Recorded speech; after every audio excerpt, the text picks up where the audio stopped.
Yan na mga kabro, ito na po yung nasimulang bahay nila ni Kuya Robin. So maraming salamat Ma'am Linda Kulix. Yan, patuloy pa rin sa pagtrabaho. Yan. So ang anak ni Kuya Robin ang helper.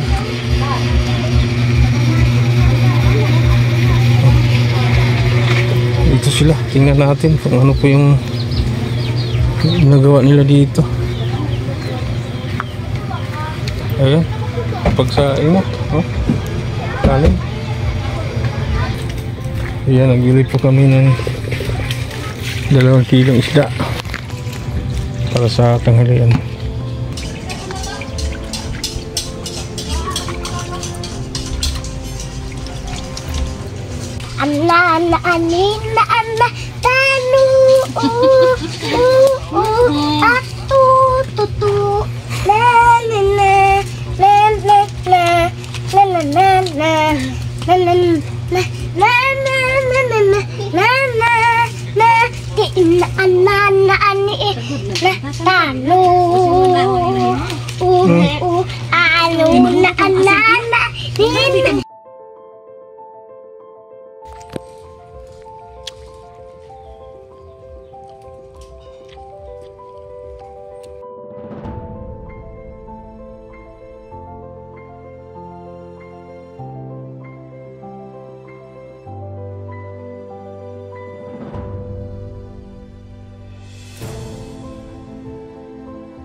Isa na dong. Wa pa kakita di Haglawan.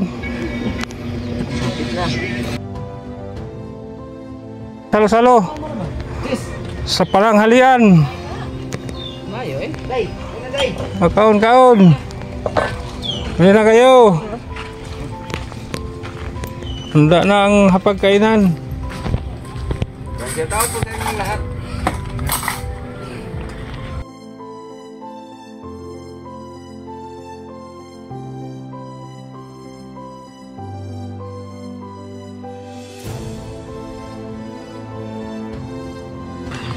Ano doon sa baba?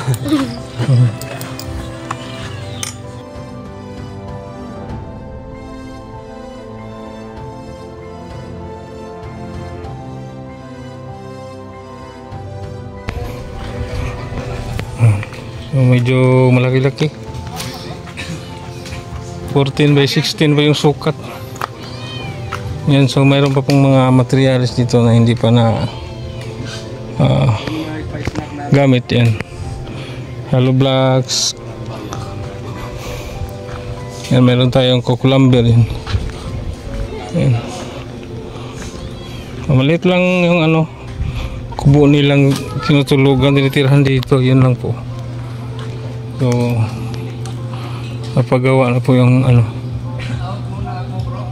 maayos-ayos na bahay. Ito po yung nila, trabaho dito sa bukid.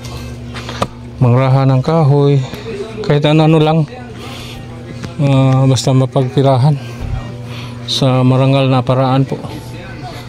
Yan po binubuhay ni Kuya Robin ng kanyang 7 anak.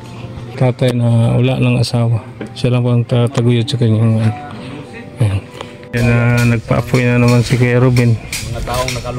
Po siya, mag-ihaw para sa snack mamayang hapon sa ating karpintero.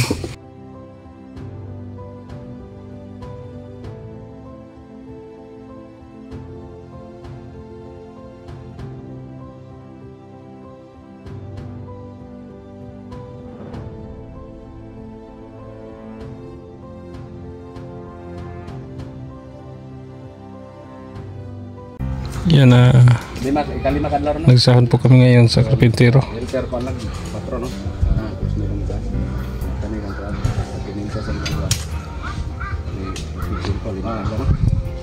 Yan.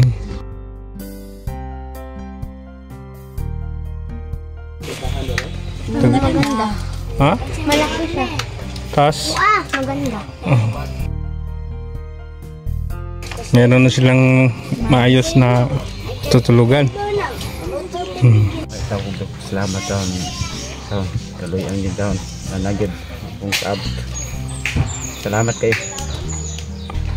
Ma'am Linda Kulix. Salamat. Kuha na ko yan, barog na yun, no? So, hindi madugay. Ang human na gina. Sige ha, din yung dugay kayo maturo mi sa pikas pod. Shout out ni Silsi 130, si Ririk and Ma'am Teresa Waga. Shout out po.